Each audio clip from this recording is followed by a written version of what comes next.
Global happenings today. We communicate. We analyze global news. There's a serious outrage by the ADC over the invitation extended by the Kaduna State Police Command to the former governor of Kaduna State, talking about Rufai, not just him alone, and 7 other ADC leaders.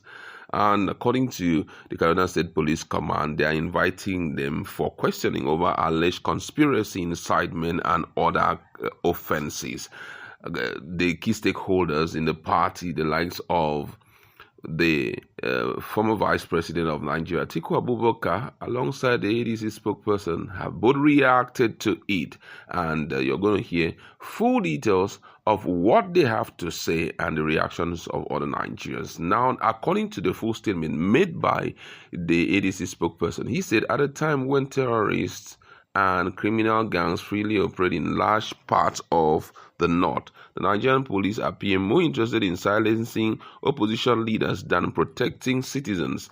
After the recent attack in Kaduna, where former Kaduna State Governor Malam Nasir Rufai and other ADC leaders were attacked in Kebbi, the convoy of former Minister for Justice and Attorney General of the Federation, Abubakar Malami, senior advocate of Nigeria, was violently attacked in broad daylight around the GRA area of Benin Kebbi, barely meters from a police outpost.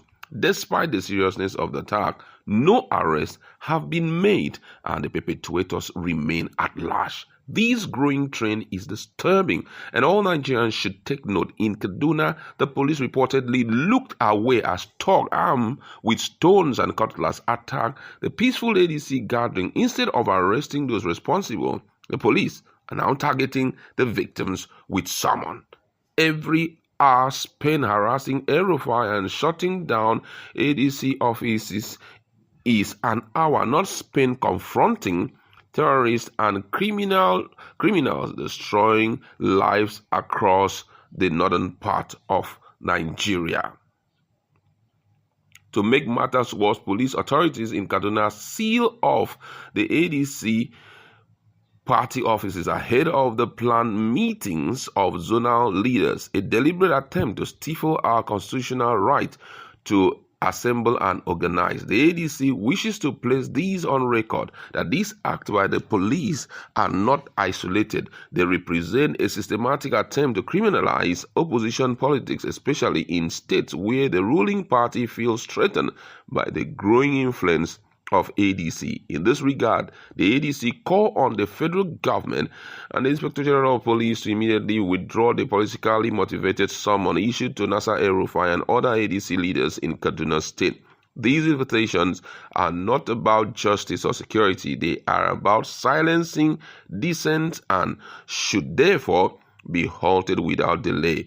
We demand that police authorities unseal the ADC office in Kaduna and stop the illegal obstruction of lawful political activities. No democracy can strive where opposition party structures are routinely shut down under vague pretext. The Nigerian police must also publish the names of those who filed complaints that triggered these recent investigations and summon. The public deserves to know who is behind this attack on political freedom and what interests they serve.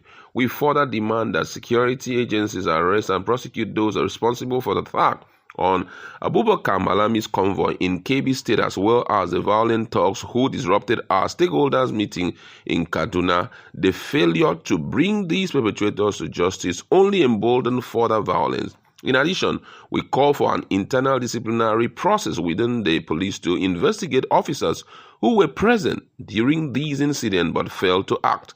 Those who stood by and allowed political violence to occur should not be wearing the uniform of Nigerian police. Finally, we urge federal government to redirect the focus of the Nigerian police towards their primary duty, protecting the lives and properties of all Nigerians, instead of being used as a tool of political manipulation. Our party will stand with our leaders and members. We will not be intimidated. This was signed by Bolaji himself, the National Publicity Secretary of African Democratic Congress. Now, let's also look at what Atiku Abubakar have in stock for these events that just took place, talking about the invitation of El Rufai, and also the violence that took place in Kebbi against Malami.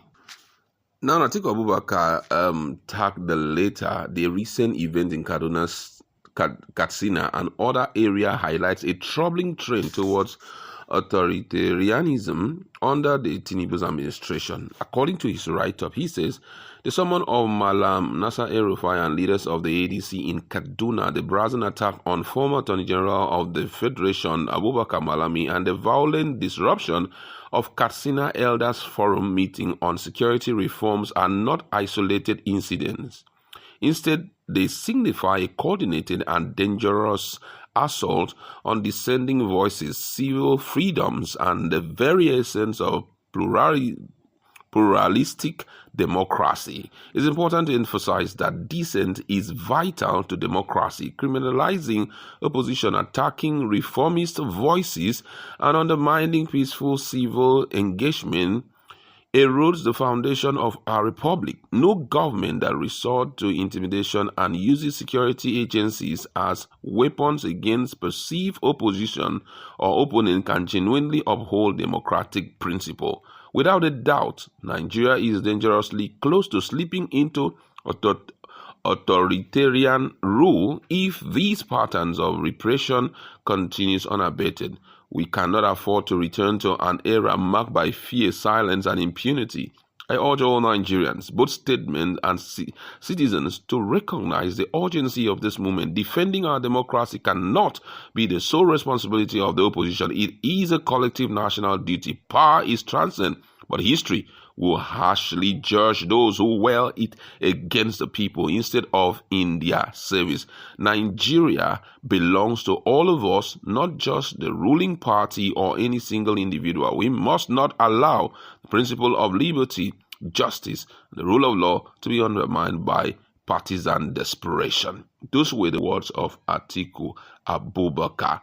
And so many reactions have been coming up, and I don't know what is happening, but from all indication, I think that what they have just done right now will go an extra mile in sending signal out that all is not well with the opposition. And the faster they try to come together to embolden their states in individuality, the better for them. Now, whatever that was about being done in ADC is to consolidate the size of the party in Kaduna State. Even in Katsina, awareness was ongoing. All of this is to see how they can build a movement formidable for, just like Bolaji had rightly pointed out. It seems as though where these fights are getting very stiff is where the opposition is rooting stronger and stronger. And I feel that this should be the very reason why they should expedite action in whether they are convention, national convention, or anything, so that they can reach out to all the states and start building a stronger and more formidable force. Don't forget that when we talk about politics, it goes beyond just making noise at the national level. How about the grassroots? Sub-region, you can have one or two, offices. But when it goes to the grassroots, that's the main people that are holding everything. So if ADC really wants to do what they're supposed to do, as you are making noise, also make sure that you consolidate in building the party at the grassroots. I know that it's going to be a little bit very tough for them. But however, it's very important that they do the right thing by starting up early. And where building this party will be easy. This one I'm not talking because it is Peter Obi, but building this party will be easy if someone like Peter Obi flagged the party's flag in the presidential election. You know why it's going to be easy? Already, in nooks and crannies of Nigeria, at the grassroots level, sub-regional level, that's the state level, and at the national level, obedience present cannot be denied. So imagine if it happens that today he gets the ticket to run for presidency. I mean, ADC will be formed at a snap of the finger, because obedience will be the one that will encourage other people to join the party, and that possibly even this thing gathering will be well secured by this obedience. Already they have tested obedience and they know what these guys can do. So they won't try to go against them in any way. I feel that these are some of the moves that they should take, but somehow Rufai should go in there and let them understand what happened, and I don't think that they're going to hold him.